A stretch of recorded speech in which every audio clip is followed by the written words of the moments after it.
আসসালামু আলাইকুম। স্বাগত জানাচ্ছি আরটিভির সন্ধ্যা সংবাদে। আপনাদের সাথে আছি আমি ফারজানা তানি এবং আমি হাবিবা আফরোজ।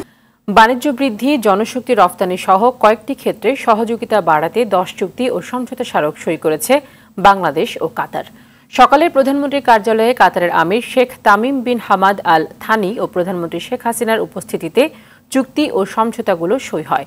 নিজের নামে রাজধানীর কালশীতে একটি পার্ক ও ওড়াল সড়কের নামকরণের উদ্বোধন করেন আমির। দুদিনের সফর শেষে বিকেলে ঢাকা ছাড়েন তিনি। আরও জানাচ্ছেন রুহুল আমিন তুহিন। মধ্যপ্রাচ্যে বাংলাদেশের অন্যতম শ্রমবাজার কাতার, যেখানে কর্মরত প্রায় 4 লাখ বাংলাদেশি। আমদানির মাধ্যমে বাংলাদেশের জ্বালানি চাহিদার বড় অংশ পূরণ হয় সেখান থেকে। এমন সুসম্পর্কের মধ্যেই ঢাকা সফর করেন কাতারের আমির Sheikh Tamim bin Hamad Al Thani. সফরের দ্বিতীয় দিন সকালে প্রধানমন্ত্রীর কার্যালয়ে গেলে শেখ হাসিনা তাকে স্বাগত জানান। প্রথমে শেখ তামিম ও শেখ হাসিনা একান্ত আলাপ করেন। পরে আনুষ্ঠানিক বৈঠকে দুদেশের মধ্যে 10টি চুক্তি ও সমঝোতা স্মারকের বিষয়গুলো চূড়ান্ত হয়।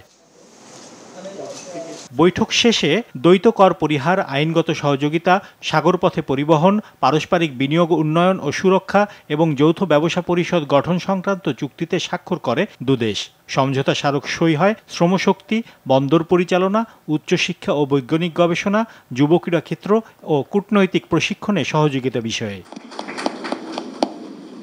ঢাকায় কালশী বালুর মাঠে প্রস্তাবিত পার্ক ও ইসিবি চত্বর থেকে কালশী উড়াল সেতু পর্যন্ত সড়কটি কাতারের আমিরের নামে নামকরণ করা হয়। ভিডিও কনফারেন্সে এর উদ্বোধন করেন কাতারের আমির।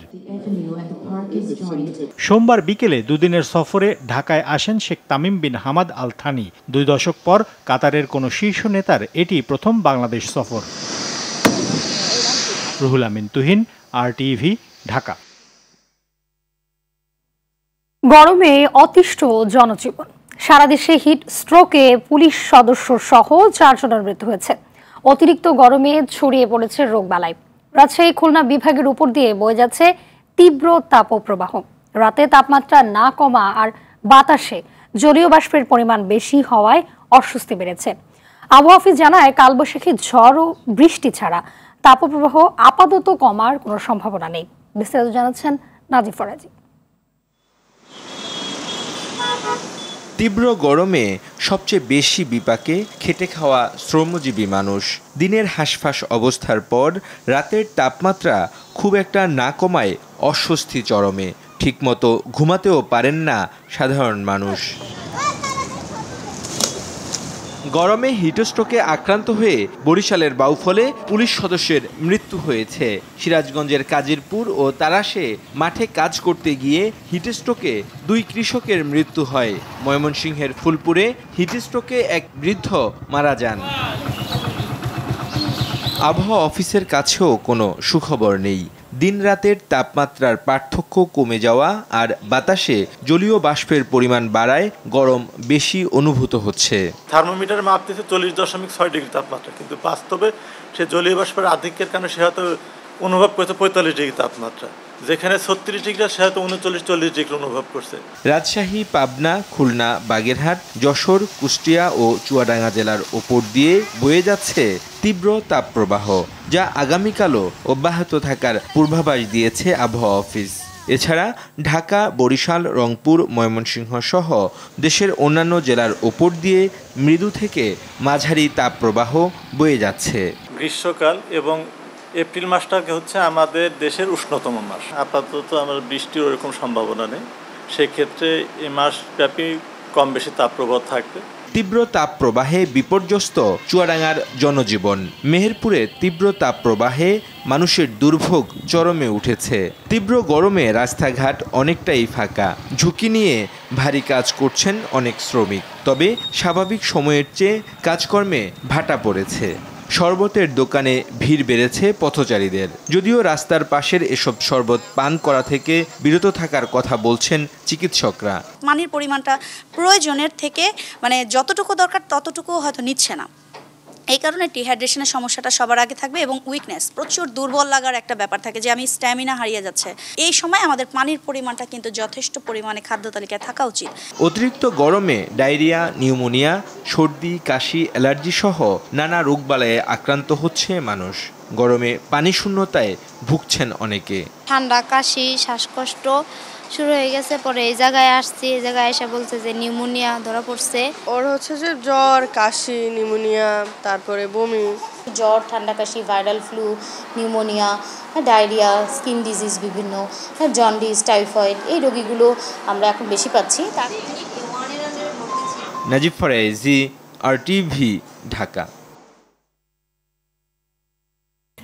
চলমান দাবদাহ থেকে রক্ষা পেতে স্বস্তির বৃষ্টির আশায় খুলনা, চুয়াডাঙ্গা ও কুষ্টিয়ায় ইস্তিসকার নামাজ আদায় করেছেন মুসল্লিরা। সকালে খুলনার শহীদ হাদিস পার্কে ইসলামী আন্দোলন বাংলাদেশ খুলনা মহানগর শাখার আয়োজনে নামাজ আদায় করা হয়। এতে অংশ নেয় জেলা ইমাম পরিষদও। নামাজ শেষে আবহাওয়ার বিরূপ প্রভাব থেকে প্রাণীকুল রক্ষায় বিশেষ মোনাজাত করা হয়। একই ইস্যুতে চুয়াডাঙ্গার টাউন ফুটবল মাঠেও আদায় করা হয় নামাজ। কুষ্টিয়ার কুমারখালী উপজেলার বড়ইচড়া মাঠে প্রশান্তির বৃষ্টির জন্য নামাজ আদায় করেন স্থানীয় মুসল্লিরা।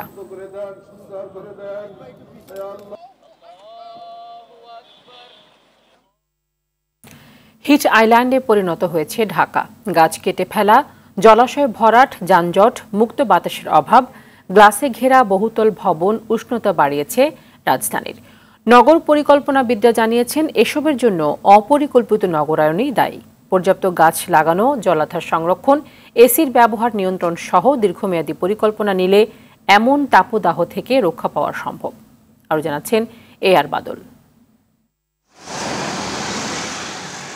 প্রচণ্ড রোদে পুড়ছে পিচঢালা পথ। গরম থেকে বাঁচতে পানিতে নেমে ঝাপাঝাপি করে শীতল হওয়ার চেষ্টা শিশুদের। গরমে তৃষ্ণার্ত প্রাণী বারবার পানি পান করে অস্থিরতা থেকে বাঁচার চেষ্টা করছে।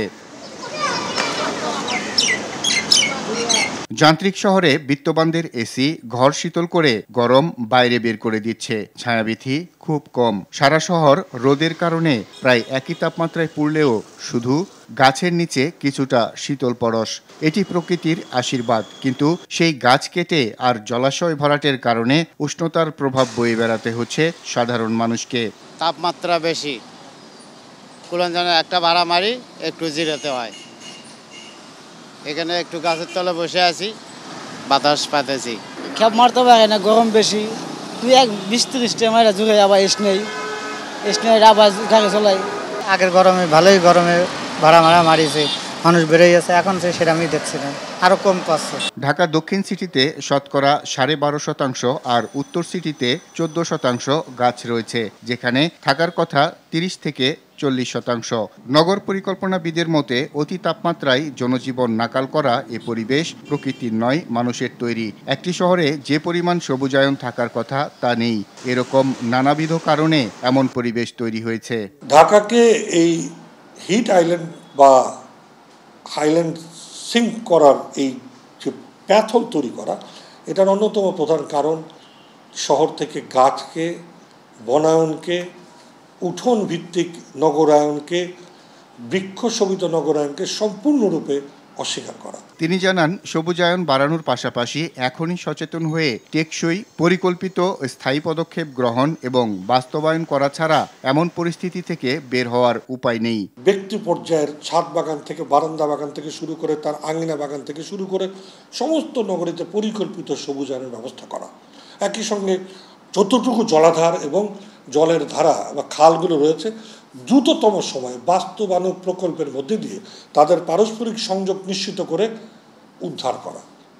এই 3টি কাজের মধ্যে দিয়ে বিরাট পরিবর্তন হতে পারে আগামী 3 বছরে, এবং এই পরিবর্তন ছাড়া এই উত্তপ্তিকরণের বিপরীতে প্রতিরোধ গড়ে তোলা প্রায় অসম্ভব। এজন্য নীতি নির্ধারকদের পাশাপাশি সরকারি, বেসরকারি সবগুলো সংস্থা ও প্রতিষ্ঠানগুলোর ভূমিকা গুরুত্বপূর্ণ বলে মনে করেন সংশ্লিষ্টরা। AR বাদল, RTV, ঢাকা। ষষ্ঠ উপজেলা পরিষদের চতুর্থ ও শেষ ধাপে 55 উপজেলায় আগামী 5 জুন ভোট গ্রহণ অনুষ্ঠিত হবে বলে জানিয়েছে নির্বাচন কমিশন। একই দিনে ঝিনাইদহ 1-0 আসনের নির্বাচন অনুষ্ঠিত হবে, তবে বান্দরবানের থানচি, রুমা ও রোয়াংছড়ির নির্বাচন পরে অনুষ্ঠিত হবে বলে জানিয়েছে নির্বাচন কমিশন। শাকিলা করিমের রিপোর্টে বিস্তারিত। আসন্ন ষষ্ঠ উপজেলা পরিষদের চতুর্থ ও শেষ ধাপে ৫৫ উপজেলায় আগামী ৫ জুন ভোট গ্রহণ অনুষ্ঠিত হবে বলে জানিয়েছে নির্বাচন কমিশন। মঙ্গলবার বিকেলে আগারগাঁও নির্বাচন ভবনে ইসির ৩২তম সভায় এই সিদ্ধান্ত নেওয়া হয়। সভা শেষে ইসি সচিব জাহাঙ্গীর আলম বলেন, আগামী ৫ জুন দেশের ৫৪ উপজেলায় চতুর্থ ধাপের ভোট গ্রহণ হবে। এর সঙ্গে নওগাঁ জেলার মহাদেবপুর উপজেলার প্রার্থীর মৃত্যুতে স্থগিত হওয়া ভোটও এ ধাপে অনুষ্ঠিত হবে।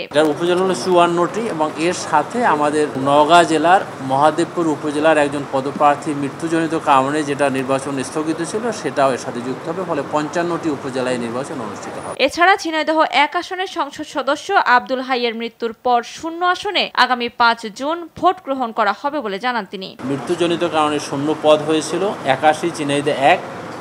এটা নির্বাচনের তারিখ আমরা এই চতুর্থ ধাপের সাথে মিলিয়ে রেখেছি। ৫ জুন তারিখে নির্বাচন অনুষ্ঠিত হবে। এর আগে উপজেলা নির্বাচনকে ঘিরে কমিশনের আইন শৃঙ্খলা বিষয়ক আন্তঃমন্ত্রণালয় বৈঠক নির্বাচন কমিশনে অনুষ্ঠিত হয়। সকালে স্বরাষ্ট্র, স্থানীয় সরকার, পল্লী উন্নয়ন ও সমবায় মন্ত্রণালয় সহ বিভিন্ন বিভাগের কর্মকর্তারা বৈঠকে অংশ নেন। পরে ইসি সচিব জানান, এবার অন্যান্য বারের চেয়ে আইন শৃঙ্খলা বাহিনীর সদস্য বেশি মোতায়েন করা হবে। যে পরিমাণ আইন শৃঙ্খলা রক্ষাকারী বাহিনীর সদস্যদেরকে মোতায়েন করে থাকি, এই নির্বাচনে তার চাইতে একটু অধিক সংখ্যক সদস্য মোতায়েন করার প্রচেষ্টা গ্রহণ করা হবে। তারা ওখানেই ধাপে ধাপে দায়িত্ব পালন করবে। তবে যৌথ বাহিনীর অভিযানের কারণে বান্দরবানের থানচি, রোয়াংছড়ি ও রুমা উপজেলার ভোট গ্রহণ স্থগিতের সিদ্ধান্ত হয়। বাহিনীর সময়ের যৌথ অপারেশন চলমান রয়েছে, তাই এই অপারেশন চলমান থাকায় গোয়েন্দা সংস্থা সমূহের সুপারিশের ভিত্তিতে নির্বাচন কমিশন এই ৩টি উপজেলা নির্বাচন পরবর্তীতে অনুষ্ঠান করবেন মর্মে সিদ্ধান্ত গৃহীত হয়েছে। আগামী ৮ মে প্রথম, ২১ মে দ্বিতীয়, ২৯ মে তৃতীয় এবং ৫ জুন চতুর্থ ধাপের নির্বাচন অনুষ্ঠিত হবে। রিটার্নিং অফিসার দায়িত্ব পালন করবেন। শাকিলা করিম, RTV, ঢাকা।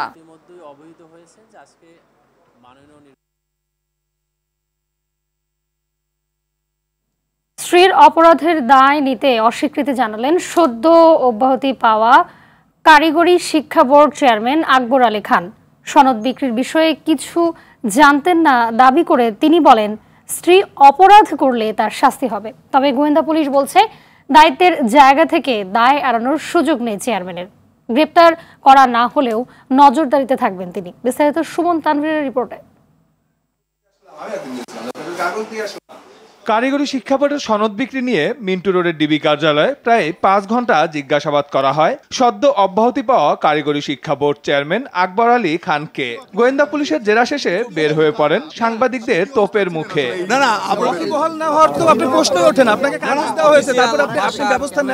বারবার সিস্টেম অ্যানালিস্টের সনদ বিক্রি নিয়ে অবহিত করা হলেও কেন ব্যবস্থা নেওয়া হয়নি, এমন প্রশ্নের কোনো সুস্পষ্ট জবাব দিতে পারেননি তিনি। যারা আপনারা কপি দিয়েছিলেন, চেষ্টা করেছি যে এটা আমাদের ওয়েবসাইটে আছে কিনা আমরা খুঁজে দেখার চেষ্টা করেছি, কিন্তু আমরা পাইনি। পরবর্তীতে আমরা চেষ্টা করেছিলাম যে কোনো আপনাদের কাছ থেকে সঠিক কোনো কাগজ পাওয়া যায় কিনা। যেহেতু আপনারা এটা পেয়েছেন, গোয়েন্দা সংস্থা বের করেছে, আমরা এর বেশি কিছু বলতে পারি। স্ত্রীর সম্পৃক্ততার বিষয়েও তেমন কিছু জানেন না বলে দাবি করেন। আমি তার বিষয়ে কিছুই জানি না, এবং গোয়েন্দা সংস্থা কি তথ্য পেয়েছে আমি জানি না। ডিবির কথা আমি ভিত্তিহীন বলবো না, কারণ তো আমি সফটওয়্যারের ভিতরে আমি ঢুকতে পারি না, আমি এই বিষয়ে কিছুই জানি না। তবে গোয়েন্দা পুলিশ বলছে, দায় এড়ানোর কোনো সুযোগ নেই চেয়ারম্যানের। এখনই গ্রেপ্তার নয়, তাকে রাখা হবে নজরদারিতে। আমার সিস্টেম আমার আন্ডারে কাজ করে, যে আমার কাছ থেকে গোপন পাসওয়ার্ড নিয়ে সে আপলোড করে, সে সেখানে লক্ষ লক্ষ সার্টিফিকেট বিক্রি করে কোটি টাকা ইনকাম করছে, আর আমি এটা জানি না। এটা বললেই যদি আপনি বিশ্বাস করেন তো আমার করার, আমার তো আরো তদন্ত আছে। এখন আমি যদি সবাই যদি জেলে পাঠিয়ে দিই, তাহলে আমার তদন্তটা করবে। সনদ বিক্রি নিয়ে কারিগরি শিক্ষা বোর্ডের পরীক্ষা নিয়ন্ত্রককেও জিজ্ঞাসাবাদ করেছে ডিবি। চিহ্নিত 25 জনকে গ্রেপ্তারেও অভিযান চলছে বলে জানায় সংস্থাটি। আর সরিষার ভিতরে যদি ভূত থাকে, তাহলে কাউকে ছাড়তে হবে না। সুমন তানভীর, RTV, ঢাকা। আমেরিকা থেকে দেশে আসছে ভয়াবহ মাদক সহ গাঁজার কেক, চকলেট। প্রায় কোটি টাকার এসব মাদক সহ 3 জনকে গ্রেফতার করেছে মাদকদ্রব্য নিয়ন্ত্রণ অধিদপ্তরের কর্মকর্তারা। দুপুরে রাজধানীর সেগুনবাগিচায় মাদকদ্রব্য নিয়ন্ত্রণ অধিদপ্তরে সংস্থার মহাপরিচালক মুস্তাকিম বিল্লাহ ফারুকি জানিয়েছেন, টেট্রা হাইড্রো ক্যানাবিনল যুক্ত কুশ, কেনাবিনয়েড চকলেট ও কেনাবিস কেক জব্দ করা হয়েছে। আরও জানাচ্ছেন এয়ার বাদল। মার্কিন যুক্তরাষ্ট্রের ক্যালিফোর্নিয়া হতে ডাকযোগে মাদকের পার্সেল আসার খবর আগেই পায় মাদকদ্রব্য নিয়ন্ত্রণ অধিদপ্তর। কৌশলে ধরে ফেলা হয় বিপুল পরিমাণ মাদকের এ চালান। এতে পাওয়া যায় আমেরিকার তৈরি ভয়াবহ মাদক সহ গাঁজার চকলেট এবং কেক। এই সঙ্গে জড়িত সিরাজগঞ্জের কাজীপুরের মোহাম্মদ দুলাল মিয়ার ছেলে মোহাম্মদ রাসেল মিয়া, কিশোরগঞ্জের রিপন মিয়ার ছেলে রমজান মিয়া ও নীলফামারীর সৈয়দপুরের গোলাহাটি ২ নম্বর ওয়ার্ডের শাকিলের ছেলে ইমরানকে গ্রেপ্তার করা হয়। এই প্যাকেটগুলো ছিল হলো খেলা, ওই যে বাচ্চারা যে খেলাধুলা করে গেম, এরকম প্যাকেট। সেই প্যাকেটের ভিতরে যখন আসছে তখন বোঝা গেল যে এটা সন্দেহ করে, এবং সেই প্যাকেটগুলো যেভাবে করা হয়েছে পরে বোঝা গেল যে এটা আবশ্যিকভাবে লুকানোর একটা ব্যবস্থাপনা তারা করেছিল। যেভাবে তারা স্ক্যানিং মেশিনকে ফাঁকি দিবে সেরকম প্যাকেট ছিল। সুতরাং সেই প্যাকেট খোলার পরে বা প্যাকেটগুলো থেকে নমুনা নিয়ে যখন পরীক্ষা করা হয় দেখা যায় যে এই বিষয়গুলো ক্যানাবিসযুক্ত সকল কেক, চকলেট এবং কুশ যেটাকে বলে এটা পাওয়া গেল। এবং এটা আমরা নেট থেকে যেটা বুঝি যে নেট থেকে প্রাপ্ত যে মূল্যমানের কথা চিন্তা করলে এটা প্রায় কোটি টাকার মতো বিষয়। মুস্তাকিম বিল্লাহ ফারুকি বলেন, চক্রটি দীর্ঘদিন ধরেই মাদকের কারবার করে আসছিল। এটা আশঙ্কার বিষয় এবং এটা সত্যি কনসার্ন হওয়া দরকার যে কেকে যে ব্যবহার করার জন্য যে ক্যানাবিসটা তারা আনছে সেটা লিকুইড ফর্ম, তার মানে কেকে এটা ব্যবহার করছে। কেক ব্যবহারকারী উৎপাদনকারীতে আমাদের এখানে হাজার হাজার এস্টাবলিশমেন্ট রয়েছে, প্রতিষ্ঠান রয়েছে, আপনারা জানেন, এবং খুবই সুস্বাদু কেক আমরা অনেক সময় খাই। তা আমাদের এখন কনসার্ন হবে যে এই বিষয়টা কিন্তু আমাদের কাছে নতুন, যে কেকে ব্যবহার করে এরকম একটা মাদক জাতীয় দ্রব্য, নেশাজাতীয় দ্রব্য কেকে ব্যবহার করা হচ্ছে এবং এটা মার্কেন্টাইজ করা হচ্ছে। এটা কিন্তু এই আইডিয়াটা কিন্তু নতুন, প্রতিবারে আমরা নতুন আইডিয়া পাচ্ছি। সেই নতুন আইডিয়া অনুযায়ী আমরা এখন দেখব যে কেক ব্যবহার যারা করছে, উৎপাদন যারা করছে, তাদের যারা চেক করার কথা, বিএসটিআই আমাদের ভুক্ত অধিকার কর্তৃপক্ষ, অনেকগুলো কর্তৃপক্ষ আছে যারা উৎপাদিত খাদ্যদ্রব্য পরীক্ষা করে থাকে, ঠিক আছে, তাদেরকে আমরা কিন্তু এটা কনসার্ন করব এবং তাদেরকে আমরা এটা জানাবো এবং তারা যদি এই বিষয়গুলো খুব চেক করে। সেই সাথে আমরা আমাদের সোর্সে কোনো একটি জায়গায় যদি এরকম সম্ভাবনা থাকে আমরাও সেই বিষয়টা দেখার চেষ্টা করব। ভয়াবহ এসব মাদক তরুণ সমাজকে ধ্বংস করে দিচ্ছে জানিয়ে তিনি বলেন, মাদকের বিরুদ্ধে তাদের তৎপরতা অব্যাহত থাকবে। এটা কি বাকিতে হয় নাকি নগদে হয়, আগে ট্রানজ্যাকশন করতে হয়, তারা কারা করে, এই বিষয়গুলো কিন্তু স্পষ্ট নয়। আর বাদল, RTV, ঢাকা। একটি চিহ্নিত অপশক্তি দেশের গণতন্ত্র এবং জনগণের ভোটাধিকার নস্যাৎ করতে নির্বাচন বিরোধী অপতৎপরতায় লিপ্ত রয়েছে বলে মন্তব্য করেছেন আওয়ামী লীগের সাধারণ সম্পাদক, সড়ক পরিবহন ও সেতুমন্ত্রী ওবায়দুল কাদের। সকালে দলীয় কার্যালয়ে প্রচারপত্র বিতরণ অনুষ্ঠানে এসব কথা বলেন তিনি। মন্ত্রী বলেন, বাংলাদেশ বিরোধী ষড়যন্ত্র দেশের বাইরেও রয়েছে এবং নির্বাচিত সরকারকে ক্ষমতাচ্যুত করার চেষ্টা করা হচ্ছে। তাই গণতন্ত্র শক্তি ও নির্বাচন বিরোধী অপশক্তির বিরুদ্ধে সারা বাংলাদেশে প্রতিরোধ গড়ে তুলতে হবে। এছাড়া উপজেলা নির্বাচন সামনে রেখে শেখ হাসিনা সবাইকে ভোটের মাধ্যমে সাংবিধানিক অধিকার প্রয়োগের আহ্বান জানিয়েছেন বলেও জানান সেতুমন্ত্রী। জঙ্গিবাদী যে অপশক্তি আজকে আমাদের স্বাধীনতার, গণতন্ত্রের ভিত্তিমূলে আঘাত করতে চায়, তাদেরকে আমাদের প্রতিরোধ করতে হবে।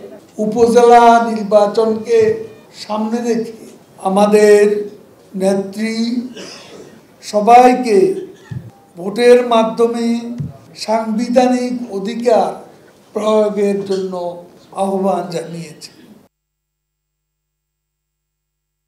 বেগম খালেদা জিয়াকে রাজনীতি থেকে দূরে রাখতেই মিথ্যা মামলায় সাজা দেওয়া হয়েছে, যা যুক্তরাষ্ট্রের মানবাধিকার রিপোর্টেও উল্লেখ করা হয়েছে, এমন মন্তব্য করেছেন বিএনপির সিনিয়র যুগ্ম মহাসচিব রুহুল কবির রিজভী। নয়াপল্টনে কেন্দ্রীয় কার্যালয়ে সংবাদ সম্মেলনে দেশের সকল আইন আদালত প্রধানমন্ত্রী শেখ হাসিনার ইচ্ছা অনুযায়ী চলে বলেও মন্তব্য করেন তিনি। সীমান্তে প্রতিনিয়ত ভারতের বিএসএফ কর্তৃক নির্মমভাবে বাংলাদেশিদেরকে নিহত ঘটনায় তীব্র নিন্দা জানিয়ে রিজভী বলেন, এসব ক্ষেত্রে নীরবতা পালন করে সরকার।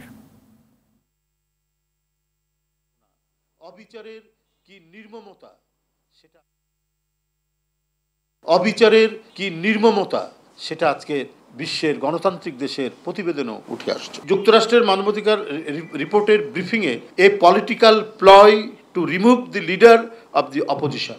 দেশনেত্রী বেগম খালেদা জিয়াকে উদ্দেশ্য এটা বলেছেন ফ্রম দি ইলেকটোরাল প্রসেস। ওই যে 111-এ দেশনেত্রীর নামে 4টা মামলা দিয়েছিল আর শেখ হাসিনার নামে 15টি মামলা, কিন্তু যে ক্ষমতার জোর এত বেশি, সেখানে আইন কানুন আদালত কোনো কিছুর প্রয়োজন হয় না। রাজধানীর মিরপুরে অবৈধ গ্যাস সংযোগ বিচ্ছিন্ন করার পর 27টি লাইন বন্ধ করেছে তিতাস। রাজধানীর মিরপুর সেনপাড়ায় অভিযান চালিয়ে 4টি রাইজারে থাকা এই সংযোগগুলো বিচ্ছিন্ন করে তিতাস কর্তৃপক্ষ।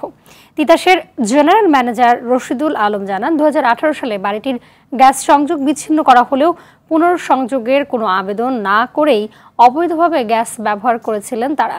তবে 6 বছর ধরে গ্যাস ব্যবহার করে আসা মিরপুর 12 নম্বরের বাড়ির মালিকের দাবি, নিয়মিত বিল পরিশোধ করে আসছেন তিনি।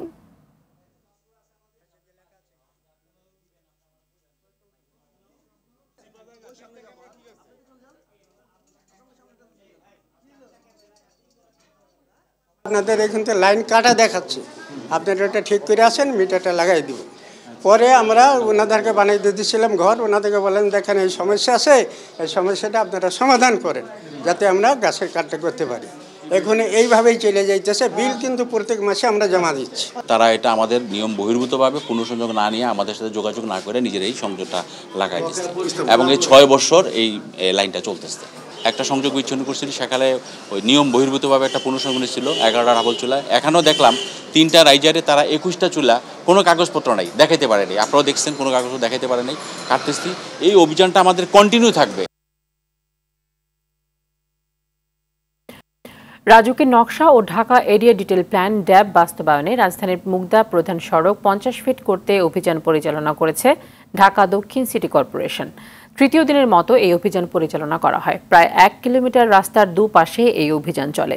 এতে স্থানীয়রা উচ্ছ্বাস প্রকাশ করেন। নির্বাহী ম্যাজিস্ট্রেট জানিয়েছেন, এই রাস্তা সহ পর্যায়ক্রমে বাকি সড়কগুলো নিয়ম অনুযায়ী বর্ধিতকরণ কার্যক্রম অব্যাহত থাকবে।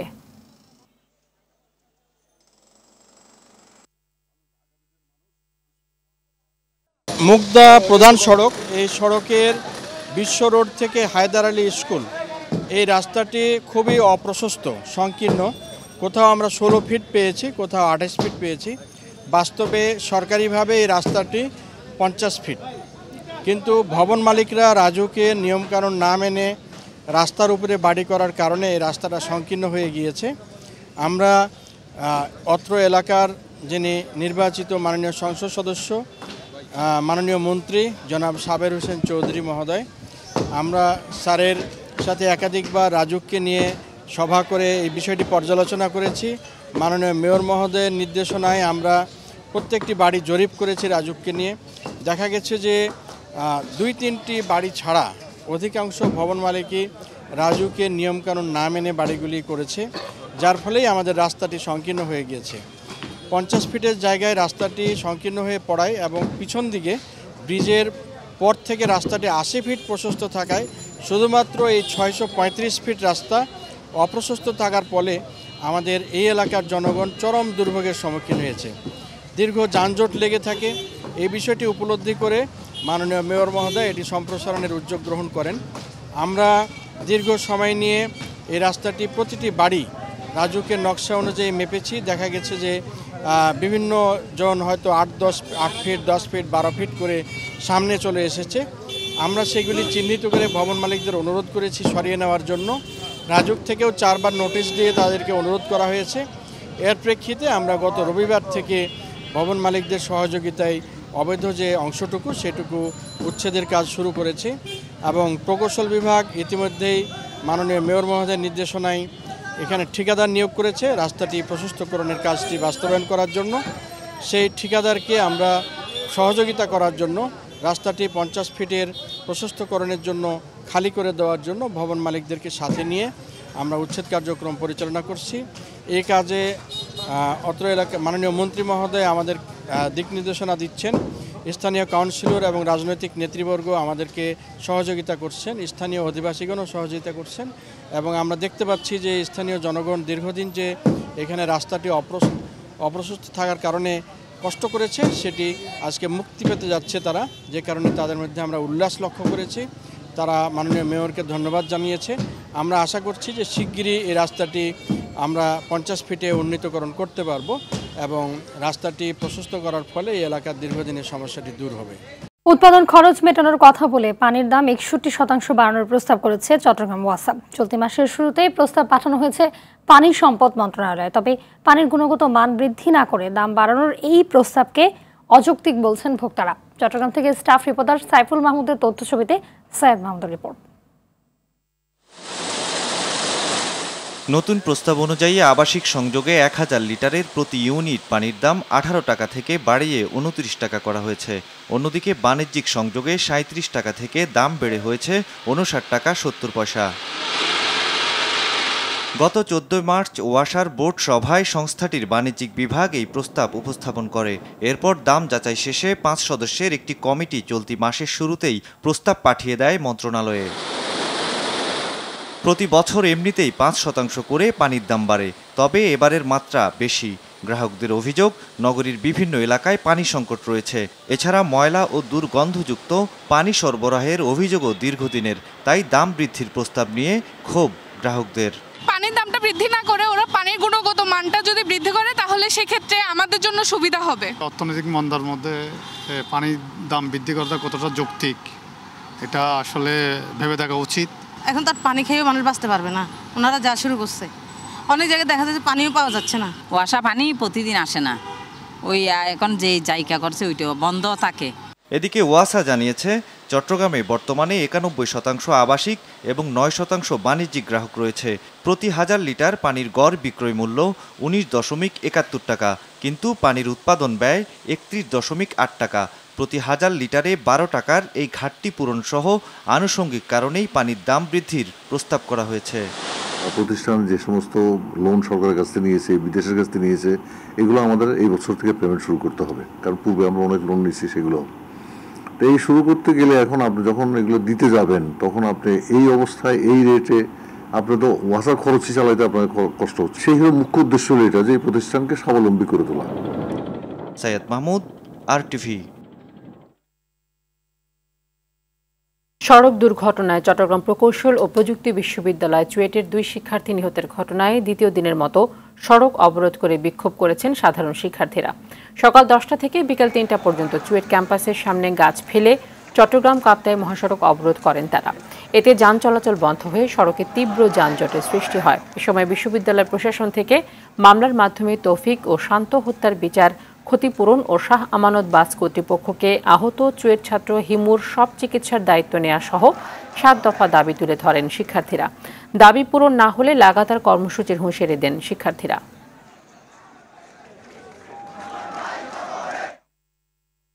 প্রাইম ব্যাংকের শতাধিক কর্মকর্তাদের ব্যাংকার ইন্স্যুরেন্স প্রশিক্ষণ দিয়েছে বাংলাদেশ ইন্স্যুরেন্স একাডেমি।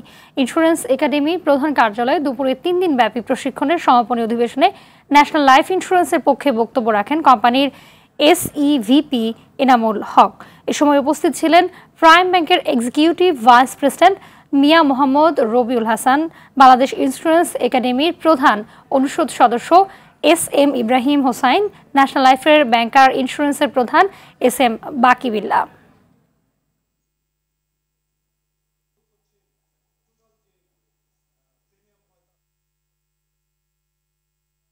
প্রধানমন্ত্রী শেখ হাসিনার হাত ধরে দেশের ইন্স্যুরেন্স খাত এগিয়ে যাচ্ছে বলে মন্তব্য করেছেন ন্যাশনাল লাইফ ইন্স্যুরেন্স কোম্পানির চেয়ারম্যান আলহাজ মোর্শেদ আলম MP।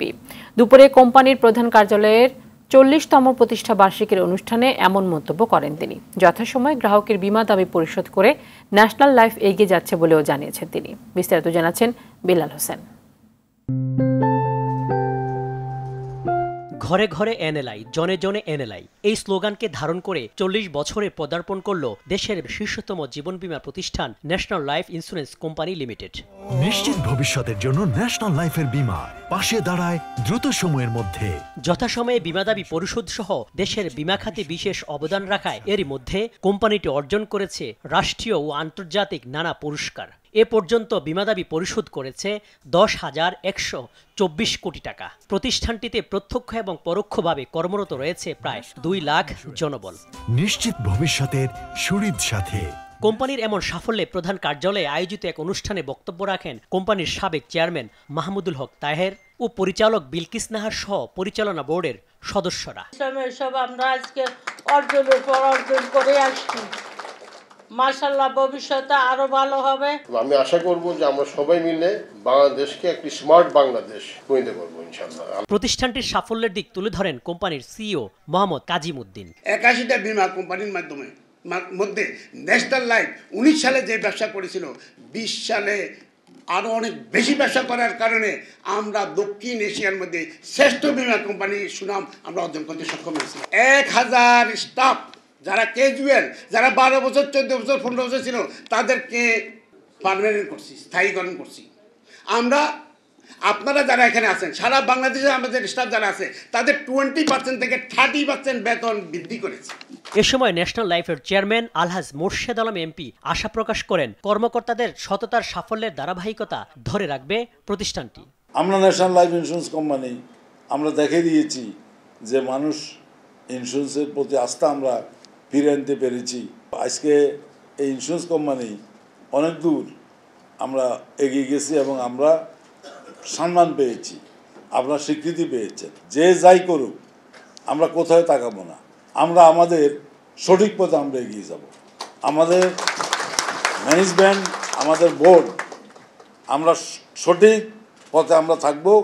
আমরা আমাদের কোম্পানিকে আমরা আমাদের সিনসিয়ারিটি দিয়া, আমাদের অনেস্টি সততা দিয়া এবং আমরা কর্পোরেট কালচার দিয়া আমরা এটাকে এগিয়ে নিয়ে যাব। পরে ন্যাশনাল লাইফের প্রতিষ্ঠাতা চেয়ারম্যান সদ্য প্রয়াত এম হায়দার আলী চৌধুরীর রুহের মাগফিরাত কামনায় দোয়া মাহফিল হয়। ওয়াসালামুন আলাল মুরসালিন। বিল্লাল হোসেন, RTV, ঢাকা। খেলার খবর। জিম্বাবুয়ের বিপক্ষে টি-20 সিরিজকে সামনে রেখে প্রস্তুতি ক্যাম্পের জন্য 17 সদস্যের দল ঘোষণা করেছে বাংলাদেশ ক্রিকেট বোর্ড BCB। দলের সুযোগ হয়নি মেহেদী হাসান মিরাজের। এছাড়া IPL-এ অংশ নেওয়া মুস্তাফিজ ও ছুটিতে থাকায় সাকিবও নেই প্রাথমিক স্কোয়াডে। বিকেলে সংবাদ বিজ্ঞপ্তির মাধ্যমে প্রাথমিক এই স্কোয়াড ঘোষণা করে BCB। আরও জানাচ্ছেন আতিকুল ইসলাম শাকিল। আগামী 3 মে শুরু হচ্ছে জিম্বাবুয়ের বিপক্ষে 5 ম্যাচের টি-20 সিরিজ। প্রথম 3টি ম্যাচ হবে চট্টগ্রামে। 26 এপ্রিল চট্টগ্রামে শুরু হবে বাংলাদেশ দলের প্রস্তুতি ক্যাম্প। সংবাদ বিজ্ঞপ্তিতে স্কোয়াড ঘোষণা করা হলেও পরে গণমাধ্যমের মুখোমুখি হন প্রধান নির্বাচক গাজী আশরাফ হোসেন লিপু। কথা বলেন সাকিব, মুস্তাফিজ, মিরাজের না থাকা নিয়ে। এই মাসের শেষ নাগাদ তিনি বাংলাদেশে আসবেন এবং বাংলাদেশে আসলে দেয়ার ইজ এ পসিবিলিটি যে DPL-এ তিনি 1-2 ম্যাচ মানে একটা খেলার সুযোগ থাকবে। তারপরে আমাদের টিম ম্যানেজমেন্টের সঙ্গে ঢুকে যাবেন তিনি। সেখানে কিছু তো ক্রিকেটিং স্কিলের প্র্যাকটিসের একটা সুযোগ থাকবে। টিম ম্যানেজমেন্ট যেভাবে চায়, তিনি যেভাবে চান। তারপরে ডেফিনেটলি আমরা চাইবো যে টি-20 ম্যাচে যেহেতু 5টা ম্যাচ আছে শেষের দিকে তিনি যেন খেলার সুযোগ পান। লিপু মনে করেন এটি হতে পারে আসন্ন টি-20 বিশ্বকাপেরও স্কোয়াড। এই 17 জন এবং বাইরে থাকা সাকিব ও মুস্তাফিজ সহ 19 ক্রিকেটারই রয়েছে বিশ্বকাপ মিশনে BCBর ভাবনায়। কেউ ইনজুরিতে না পড়লে এর বাইরে থেকে অন্য কাউকে নেয়ার চিন্তা করছে না BCB। 5টা ম্যাচ আছে জিম্বাবুয়ের সঙ্গে, তারপরে US-এর সঙ্গে মানে আমেরিকাতে গিয়ে আমরা কয়েকটা ম্যাচ খেলবো। তো কাজেই বিশ্বকাপ শুরু হওয়ার আগে আমার মনে হয় অনেকগুলো খেলা এবং অনেকগুলো দিন আছে একসঙ্গে তারা কাটাতে পারবে। স্কোয়াডে স্থান পাওয়া ক্রিকেটাররা হলেন নাজমুল হোসেন শান্ত, লিটন দাস, তানজিদ হাসান তামিম, তাওহিদ হৃদয়, মাহমুদুল্লাহ রিয়াদ, জাকের আলী, শেখ মেহেদী হাসান, রিশাদ হোসেন, তাসকিন আহমেদ, শরীফুল ইসলাম, তানজিম হাসান সাকিব, পারভেজ হোসেন ইমন, তানভীর ইসলাম, আফিফ হোসেন, হাসান মাহমুদ, সাইফুদ্দিন ও সৌম্য সরকার। আতিকুল ইসলাম শাকিল, RTV, ঢাকা। সন্ধ্যা সংবাদে এ পর্যন্তই। সবশেষ সংবাদ জানতে যে কোনো মোবাইল ফোন থেকে 24141 নম্বরে ডায়াল করুন। রাতের সংবাদ 11:30 দেখার আমন্ত্রণ রইল। ধন্যবাদ সবাইকে। ধন্যবাদ।